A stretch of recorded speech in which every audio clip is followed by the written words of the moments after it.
কবরে এসে প্রথম প্রশ্ন করবে, মুনকার নাকির যখন চলে আসবে, 40 কদম যখন আত্মীয় স্বজনরা লাশটাকে কবরের মধ্যে দিয়ে 40 কদম চলে যায়, তখনই ফেরেশতা চলে আসে। এসেই পরীক্ষা শুরু। মার রব্বুক, তোর রবের নাম কি?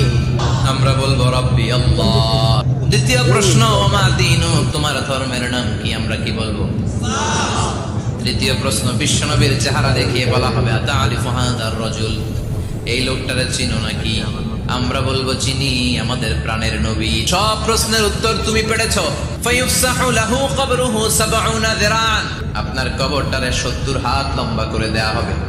ওয়ায়ুফতাহু লাহু বাবুন ইলাল জান্নাহ, আপনার কবর থেকে জান্নাতের দিকে দরজা খুলে দেয়া হবে। ওয়ায়ুলবাসু মিন লিবাসি আহলিল জান্নাহ, জান্নাতের 2টা রেশমি কাপড়ের পোশাক এনে আপনারে পরিয়ে দেয়া হবে। আর বলা হবে, নাম কানাউমিল আরুস, ঘুমাও। তোমাকে লম্বা সময় পড়ে দিতে হবে, ঘুমাও। কানাউমিল আরুস, যেমনি